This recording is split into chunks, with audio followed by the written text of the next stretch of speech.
Hey guys, Technometry with a video for you guys on the iPhone 8 Plus and whether it is still worth buying in 2020 or not. So in this video, we're going to go through, do some tests and show you guys how things perform on the iPhone 8 Plus in 2020 and is it still worth buying or not. We'll let you guys decide and kind of give you guys our opinion on the iPhone 8 Plus still in 2020. But before we get started, I wanted to let you guys know if you guys are new to our channel, we do a lot of tech reviews and unboxing giveaways on our channel. So make sure to hit that subscribe button so you guys can see our latest giveaways. So let's get into this video.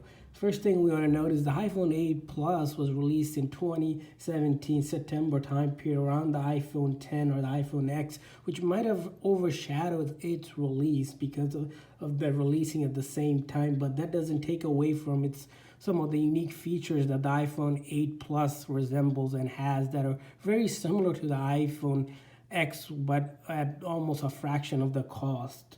Other thing to note is this is the first time for iPhones that iOS 12 was also released on the iPhone.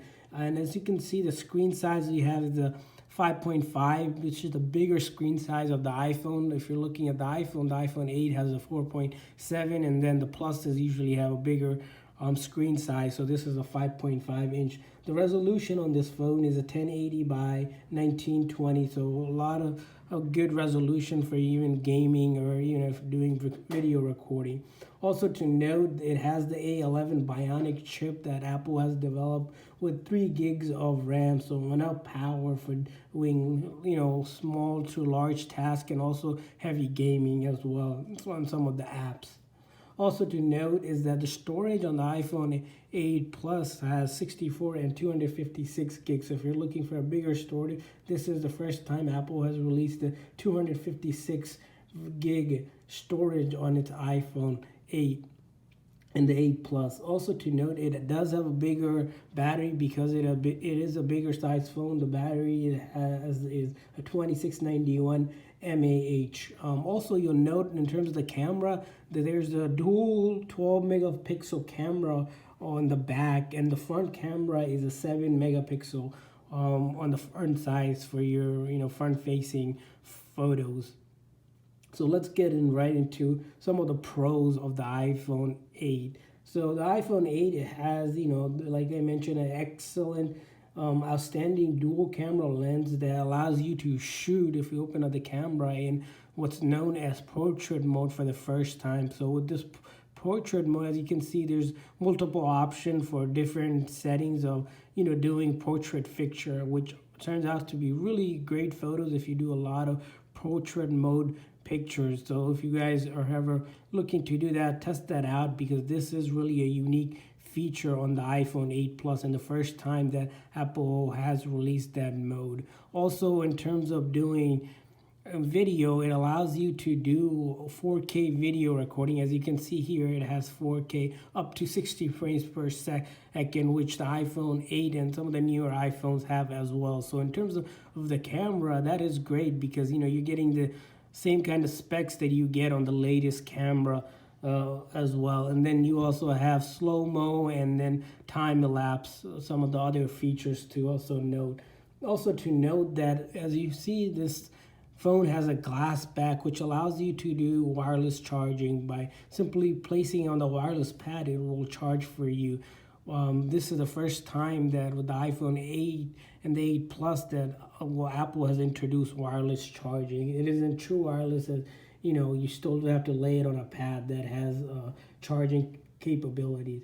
Also, to kind of note about this phone is that this is the last generation phone that still has the iconic home button and your forehead over here.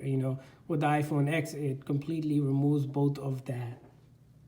Some of the cons that you might consider the iPhone 8 is that it might look outdated and lack some of the extra functionality and feature that the iPhone X camera has, such as HDR, which is high dynamic range, and also the body is a bit large to hold compared to the iPhone X and some of the other phones. That's if you have a smaller hand, that might be an issue for you. As you can see, sometimes you might have to use both hands to do texting and other app usage. Also, let's get into some of the other features of the iPhone 8. If you're looking to do your simple calling and texting, the iPhone 8, does phenomenal job because those are the core features. If you're looking to browse, browsing experience, you'll find that there is really no real lag on browsing. Browsing still works perfectly fine in 2020. Nothing really you can tell from one of the newer phones than this phone. As you see, browsing is seamlessly without any issues, even with just any functionalities that I have. If you're looking at news, all of that is just phenomenal in terms of there is no real lag because of the 3 gig of RAM that it has.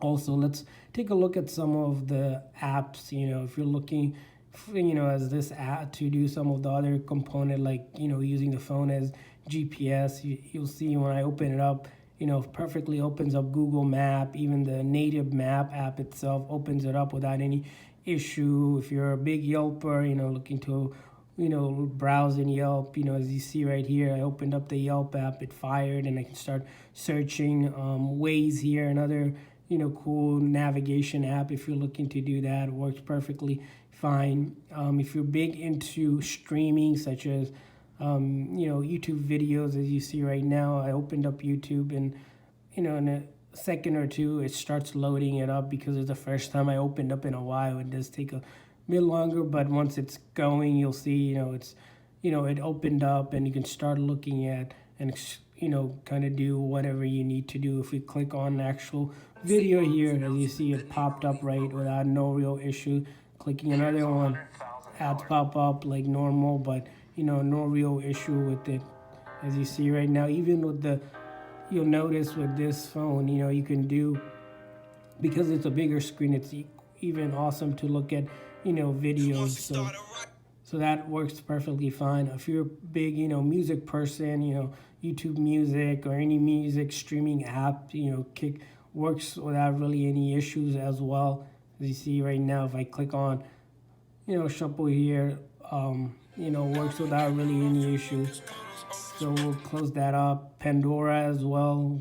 These apps I haven't fired up in a while, but once I get it rolling, it starts working without really any issue.